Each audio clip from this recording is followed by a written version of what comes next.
Today, mountain biking really is a global sport. It reaches every continent and every age group. If you want, you can ride trails from urban dirt jumps to remote mountain passes that have never had wheels roll over them before. But did you ever wonder about where it all began? How this modified, harebrained, two-wheel off-road machine suddenly sprung up from the fringes of society and became a household name in just a few short decades? Most old-school mountain bikers will tell you, it all started with a few hippies racing clunkers down Mount Tam in California's Marin County. Marin County is really famous for being the birthplace of mountain biking, but at the same time, it was also starting to happen in Crested Butte, Colorado. It's grown over the years into one of the most iconic mountain bike towns in the world. Crested Butte, I think, was pivotal in shaping trail building and the overall sport of biking. And now, there's mountain towns all over the world. That's their main focus, and tourism and recreation component is mountain biking. I think for me personally, what is so impactful about riding there is just how different it is than my home trails. Just endless ribbons of single track. Speed that can be had there makes it a very special place. Crested Butte laid the foundation for two of mountain biking's most recognizable traits: single track trails and mountains that will burst your lungs and blow your mind at the same time. While hanging with these locals in Crested Butte, the more we learned about its history, then we wondered, what would mountain biking look like today without the influence of these pioneers? Pioneers who mapped the first single-track trail networks for bikes. Pioneers who built the world's first large-scale mountain bike event. Pioneers like Don Cook. Hi, my name is Donnie Cook. I live here in the town of Crested Butte. I've been in town year-round I'm in my 43rd year. After the first couple years, I realized that the summers were more valuable than the winters. Once I had built my first clunker, there was no looking back. Don witnessed the sport evolve in front of his very eyes, but he and his friends were simply looking for more ways to spend time in the mountains when the snow had melted for the summer.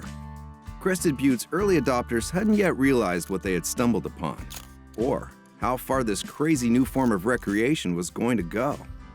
What a time they had back then, just taking their clunker bikes and just hammering down these old four-wheel drive roads and any trails they could find.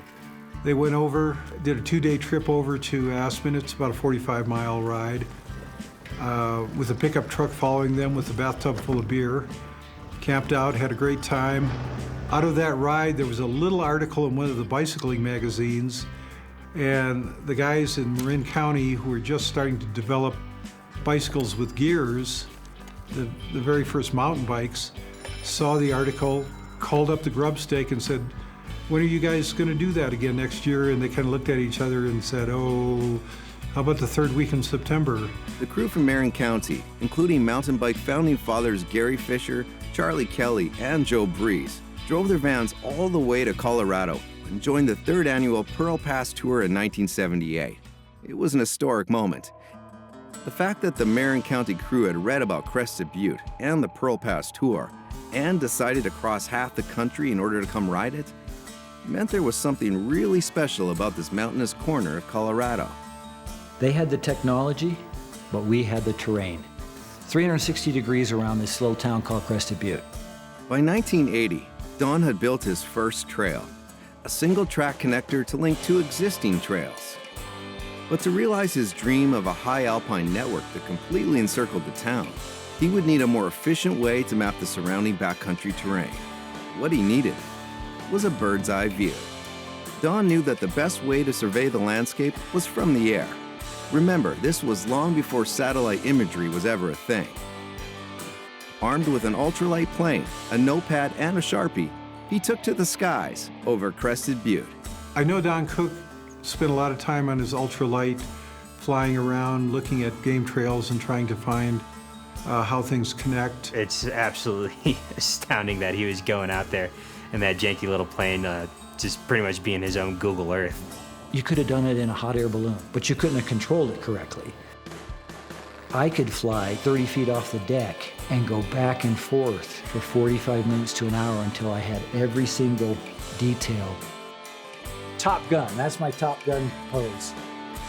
With this, I was able to be taken and really blown away with what trails and opportunities could happen. And it expanded our ability to find, build, explore, and create opportunities for this mountain bike thing. It was all happening about the same time that I built this plane. So I think that's the intrigue of all outdoor enthusiasts, is like, let's find out where that trail really is going to take us.